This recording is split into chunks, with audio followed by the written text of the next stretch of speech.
श्री सुरेश कुमार खन्ना जी,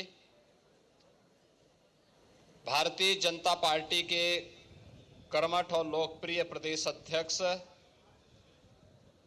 चौधरी भूपेंद्र सिंह जी, महापौर श्रीमती सुषमा खड़कवाल जी, माननीय सांसद श्री ब्रजलाल जी, महानगर अध्यक्ष श्री आनंद द्विवेदी जी,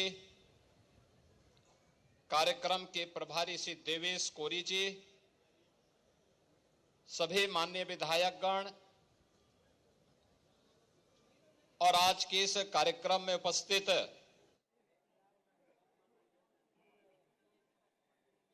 सरदार पटेल स्मारक समिति के हमारे पदाधिकारीगण, विभिन्न संस्थाओं से जुड़े हुए हमारे सभी युवा नौजवान साथियों और उपस्थित बहनों और भाइयों, पूरा देश अखंड भारत के शिल्पी लौह पुरुष सरदार वल्लभ भाई पटेल की 150वीं जयंती के अवसर पर भारत के लिए उनके योगदान के प्रति कृतज्ञता ज्ञापित करते हुए उनकी स्मृतियों को नमन कर रहा है।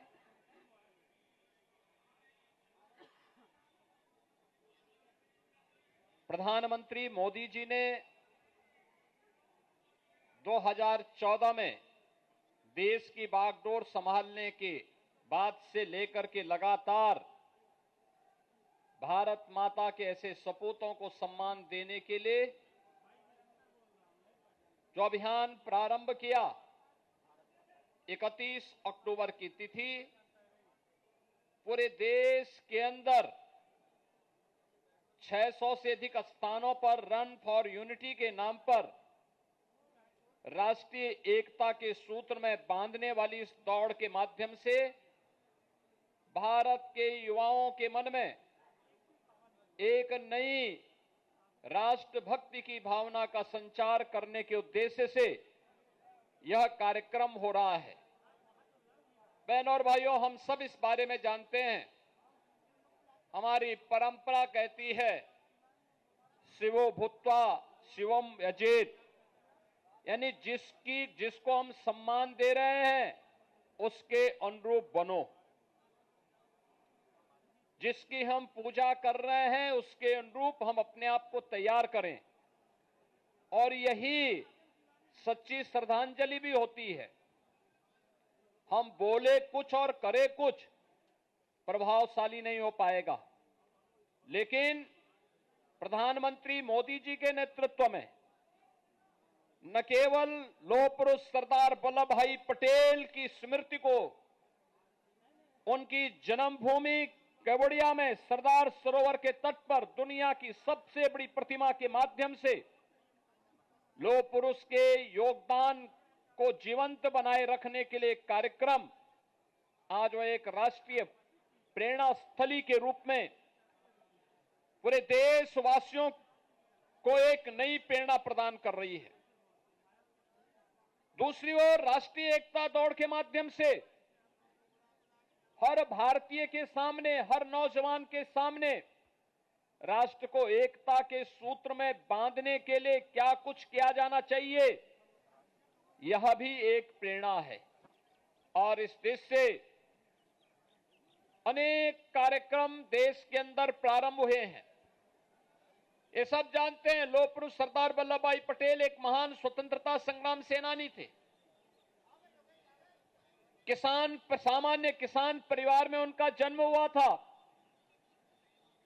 देश की आजादी के आंदोलन में बढ़ चढ़ करके उन्होंने नेतृत्व प्रदान किया था, और जब ये देश आजाद होता है तो ब्रिटिशर की जो साजिश थी कि भारत को अनेक टुकड़ों में विभाजित कर दिया जाए, वे केवल 2 टुकड़ों से संतुष्ट नहीं थे, वो अनेक टुकड़ों में भारत को विभाजन करने की साजिश के तहत उस समय की ब्रिटिशर हुकूमत ने कुत्सित प्रयास किया था।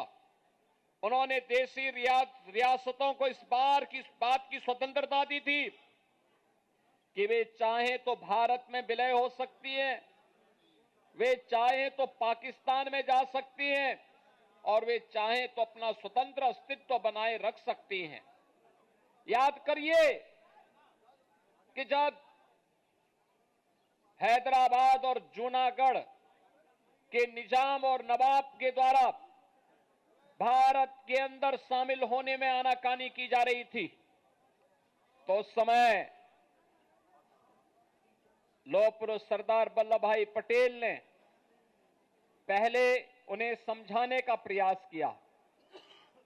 वे अखंड भारत के अंदर ही अपने एक इस्लामिक स्टेट के रूप में अपने आप को स्थापित करना चाहते थे।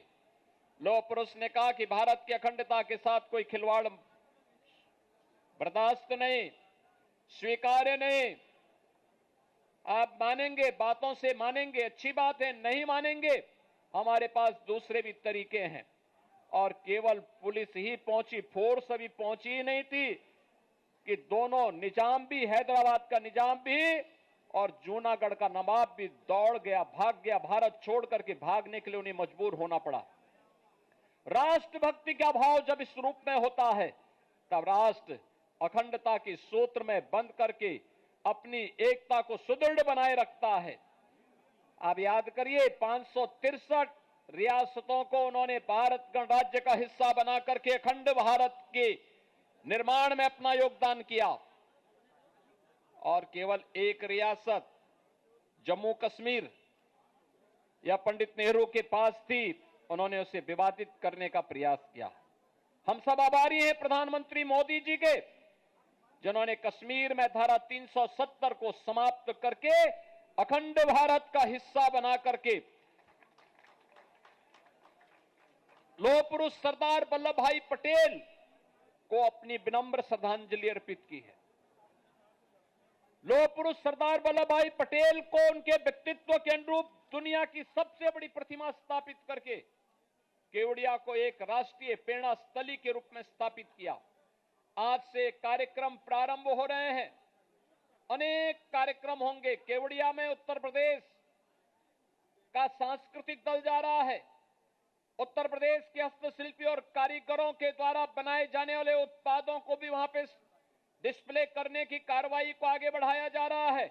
और स्वयं भी उत्तर प्रदेश सरकार की ओर से यहां के वरिष्ठ मेरे सहयोगीगण स्वयं 12 नवंबर को हम लोग राज्यपाल महोदया के नेतृत्व में स्वयं भी केवड़िया में जाकर के लौह पुरुष सरदार वल्लभ भाई पटेल को अपनी विनम्र श्रद्धांजलि अर्पित करने के कार्यक्रम के साथ जुड़ने जा रहे हैं। इस दौरान लौह पुरुष सरदार वल्लभ भाई पटेल की स्मृति को जीवंत बनाए रखने के लिए एकता के सूत्र में बनने के तो अनेक कार्यक्रम हो रहे हैं। हस्तशिल्पी और कारीगरों को आत्मनिर्भर बनाने की दिशा में भी स्वदेशी अभियान, वोकल फॉर लोकल के अभियान को भी मजबूती के साथ आगे बढ़ाने का कार्यक्रम हो रहा है। उत्तर प्रदेश में आज सभी 75 जनपदों में ये राष्ट्रीय एकता दौड़ के साथ युवा और समाज के हर तबके का नागरिक जुड़ करके राष्ट्रीय अखंडता को सुदृढ़ बनाने के इस कार्यक्रम का हिस्सा बन रहा है। आप सभी लोग आज के इस अवसर पर इस कार्यक्रम का हिस्सा बने हैं। मैं आप सभी को इस अवसर पर अभिनंदन करता हूं। राष्ट्रीय एकता दिवस के रूप में पूरे प्रदेशवासियों को बधाई देता हूं और उन सबका आह्वान करता हूं कि हमें जाने अनजाने में राष्ट्रीय एकता को नुकसान पहुंचाने वाले उन कुत्सित प्रयासों को न केवल निंदा करनी चाहिए, बल्कि उसके खिलाफ समाज को जागरूक करके, जो समाज को परिवारवाद के आधार पर, जातिवाद के आधार पर, छुआछूत और अस्पृश्यता के आधार पर बांटने का कुत्सित प्रयास कर रहे हैं, उनके खिलाफ हम सबको मिलकर के राष्ट्रीय एकता को सुदृढ़ बनाने के अभियान के साथ सामाजिक एकता को सुदृढ़ करने के इस कार्यक्रम को आगे बढ़ाना चाहिए। आज का यही संदेश है। आज के इस अवसर पर एक बार फिर से भारत माता के महान सपूत लौह पुरुष सरदार वल्लभ भाई पटेल जी की 150वीं जयंती के अवसर पर उनकी स्मृतियों को नमन करते हुए मैं प्रदेशवासियों की ओर से विनम्र श्रद्धांजलि अर्पित करता हूं। धन्यवाद। जय हिंद। जहां भक्ति है हर शब्द में, कथाओं में छुपे हैं दिव्य रहस्य और ज्योतिष देता है जीवन को दिशा। धर्म से जुड़ी हर बातों को जानने के लिए हमारे चैनल स्तुति को सब्सक्राइब करें। चैनल पर जाने के लिए इस लिंक पर क्लिक करें।